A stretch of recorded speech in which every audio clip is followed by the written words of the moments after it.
عزوز سلامتنا تقبلون ناي زيتوب channel تعزبتي كمي تصنحون نزقوان زدلنايم زيناتات حيزلكم قريبا لخو نمكتالكم بخبر عدم كبرا سمعتي بركت زبولو وانا حبريتاتات نابيتو مستصعنو اغديمو ملغتي دما نوتيفيكيشن نخبصحكم زيناتات بوان نختكتاتلون نزيتوب channel سبسكرايب بمقبار نيدول ملكت متوقعي ترسعوم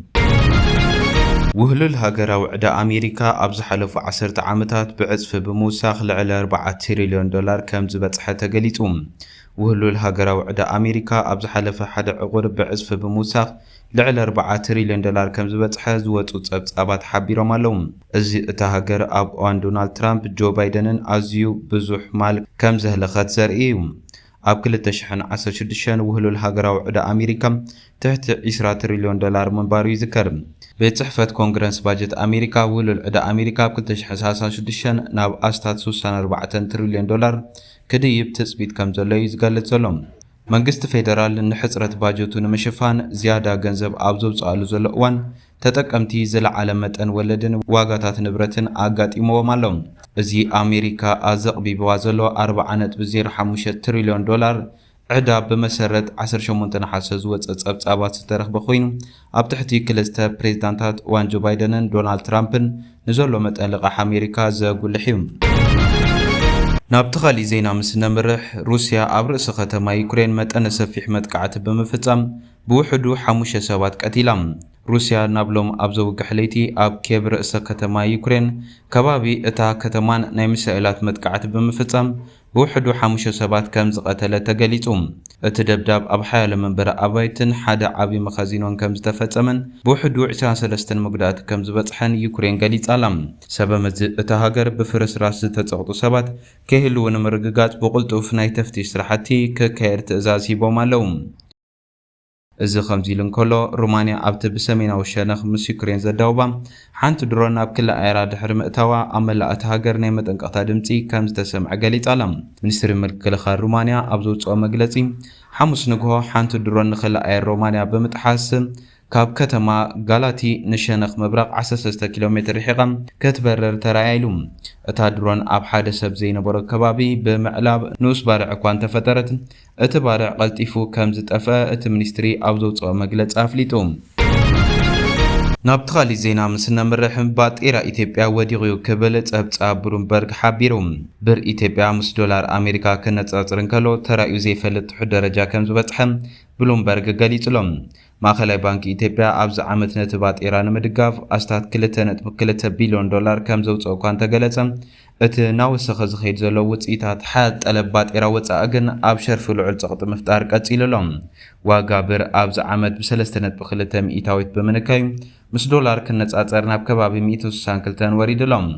እዚ ድማ ኣብ ዝሓለፈ ዓመት ብሉምበርግ ካብ ዝከታተሎም 23 ባጤራታት ኣፍሪካ እቲ ዝኸፍአ ወዲቑ ዘሎ ባጤራ ገይርዋሎም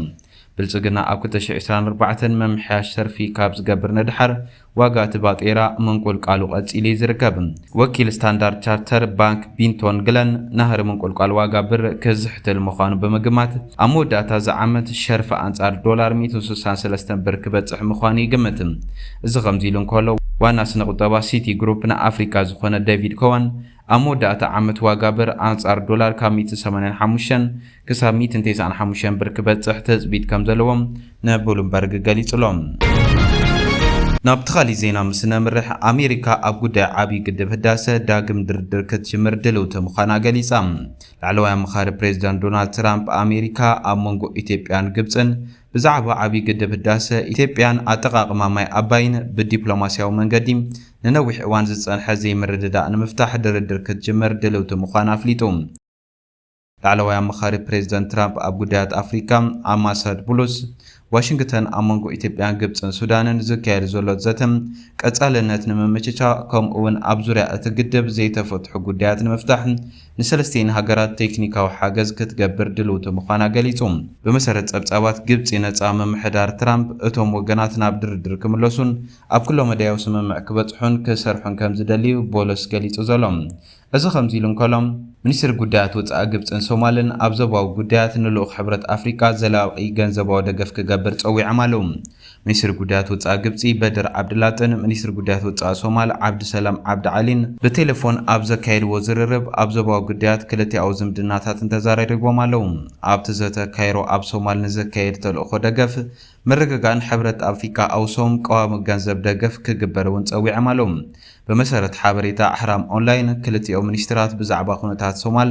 ሰፊሕ ቀርኒ ኣፍሪካን ከምኡውን ኣብ መንጎ ግብፅን ሶማልን ዘሎ ስትራቴጂካዊ ምሕዝነት ንምጥንኻር ዝሕግዙ መንገድታት ከም ዘተዩ ተገሊጹሎም። ዓብደላጢ ግብፂ ኣብቲ ተልእኾ ዘለዋ ተሳትፎም ኣብ ግምት ብምእታው ንኣውሶም ዘላቂ ምንጪ ምወላ ምርግጋጽ ኣገዳሲ ምዃኑ ኣስሚሩሉ። ብተወሳኺ ንልኡኽ ሕብረት ኣፍሪካ ንሶማልያ ዝድግፍ ተልእኾ ሕብራት ሃገራት ኣህጉራዊ ደገፍን እኹል ባጀት ክወሃቦም ፀዊዑ። ሚኒስትር ጉዳያት ወፃኢ ግብፂ ኣብ ሶማል ሰላምን ምርግጋእን ንምርግጋጽ ሓድነት እቲ ሃገር ንምዕቃብን ንኽልቲአን ትካላት ዝግበር ቀጻሊ ደገፍ ኣገዳሲ ምዃኑ ገሊጹ። ዓብደላቲ ብተወሳኺ ግብፅን ሓድነት ሶማል ላዕላውነት ግዝኣታዊ ቅንዕና ሃገራዊ ትካላትን ዘለዋ ደገፍ ደጊሙ ኣነፂሩሎም። ብተወሳኺ ንላዕላውነት ሶማል ወይ ግዝኣታዊ ምሉእነት ክጎድድ ዝኽእል ውልቃዊ ተግባራት ከም ዝነጽጉ ሓቢሩሎም። ሚኒስትር ሶማል ዓሊ ብወገኑ ግብፂ ንሶማል ብቐጻሊ እትድግፍን ንሓድነት ላዕላውነት ግዝኣታዊ ቅንዕና እታ ሃገር ደው ዝበለትን እያ ክብል ንኢዱሎም። እቲ ሚኒስትር መንግስቱ ምስ ግብፂ ዘለዎ ጥቡቕ ምውሃድ ምምኽኻርን ንምጥንኻር ክልቲኣዊ ዝምድና ኣብ ሕድሕዳዊ ረብሓ ኣብ ዝህልዎ መድያት ዝያዳ ንምምዕባል ድሌት ከም ዘለዎ ምግላጹ ጸብጻብ ኣሕራም ኦንላይን ኣመላኺቱሎም። ናብቲ ካሊእ ዜና ምስ ነብርሕ ኣብ ኢትዮጵያ ኣዳማን ካልኦት ከተማታት እታ ሃገርን መንእሰያት ብሓይልታት ጸጥታን ታርጋ ዘይብለን ዘይፍለጣን መኻይንን ይግፈፉ ከም ዘለዉ ተገሊጹ። ምስ ተገፈፉ ድማ ካብ ስድሮኦም ብዙሕ ገንዘብ ምሕታት ዝብል ተግባር ኣብ ማሕበራዊ መራኸቢታት ውዕውዕ ኣርእስቲ ኮይኑ ቀፂሉሎም። ብፍላይ ኣብ ከተማ ኣዳማ ስድራ ዝተጨውዩ መናእሰይ ንምፍታሕ ካብ 50 ክሳብ 100,000 ብር ክኸፍሉ ከም ዝተገደዱ ተገሊጹሎም። እዚ ጉዳይ ድማ ብንጹር መንገድን ኣሰራርሓ ስለ ዘይተገልጸ ኣብ ሕብረተሰብ ዓብይ ስክፍታ ፈጢሩሎም። እቲ ጉዳይ ኣብ ኣዲስ ኣበባን ካልኦት ዓበይቲ ከተማታትን ይረአ ከም ዘለውን ሓበሬታት ናወፁ ኣብ ዘለውሉ እዋን ዝምልከቶም ኣካላት መንግስቲ ነቲ ጉዳይ ብህፁፅ ክምርምሩን ህዝቢ ዝፈልጦ ሓበሬታ ከካፍሉን ጻውዒት ይግበረሎም። ምስ ጎኒ ጎኒ ዝተፈላለዩ ወግዓውያን ማሕበራዊ ሚድያት ገጻት ኣብ ትግራይ ዓብይ ውሕጅ ከም ዘሎ ይዝርግሓለው። ኣብዚ ሰፊሕ መንግስታዊ ምፍሳስ ስቕቶኦም ኣብ ዕንክሊል ከም ዝገደፎም ድማ ይንገር።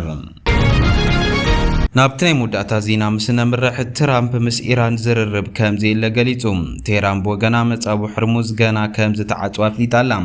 ፕሬዚዳንት ኣሜሪካ ዶናልድ ጂ ትራምፕ ምስ ኢራን ዝካየድ ዝርርብ ከም ዘየለ ኣፍሊጡሎም።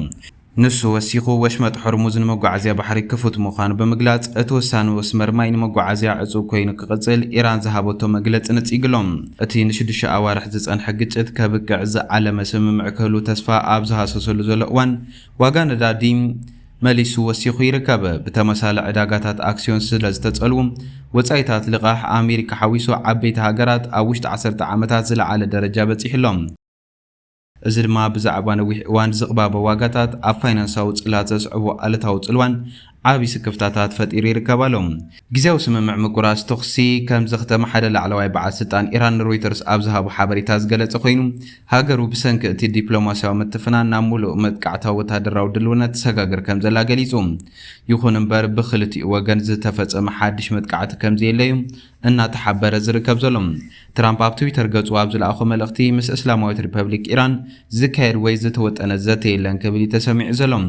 እቲ ናይ ሓይሊ ባሕሪ እገዳ ሙሉእ ሓይልን ውጽኢቱን ይቕጽል ኣሎ። ወሽመጥ ሕርሙዝ ክፉትን ስርሒታውን ኮይኑ ይቕጽል ኣሎ። ኩሎም ኣብ ትሕቲ ማይ ዝነበሩ ቦምባታት ተኣልዮም ወይ ተፈንጂሮም ኣለዉ ክብል እዩ ትራምፕ ወሲኹ ዝገለጽ። ኣብ ዝሓለፈ መዓልትታት ሓሙኡን ፍሉይ ልኡኽ ትራምፕ ጃረድ ኩሽነር ምስ ኢራን ዝካየድ ዘሎ ዝርርብ ገና ይቕጽል ከም ዘሎ ምናልባት እውን ኣብ ዝሓየለ ደረጃ ከም ዝበጽሐን ብምግላጽ ዘይተለምደ ኣወንታዊ ትዕዝብቲ ኣቕሪቡ ምንባሩ ይዝከር። እቲ ብሓበራዊ መጥቃዕቲ ኣሜሪካን እስራኤልን ዝጀመረ ዳርጋ ን6 ኣዋርሕ ዝጸንሐን ግጭት ሕጂ ናብ ሕድሕዳዊ ዕጽዋ ተቐይሩ ይርከብ ኣሎ። ኢራን ብወሽመጥ ዓረብ ንዝሓልፋ መራኽብ ምፍርራቕ ክስራሕ ኣብ ዝቐጸለትሉ እዋን ዋሽንግተን ግን እቲ ዝርርብ ፍታሕ ከምጽእ እንተዘይኪሉ መጥቃዕታት ዳግማይ ክትጅምር ከም እትኽእል እያ ምልክት ሂባ ትርከብ ዘላ።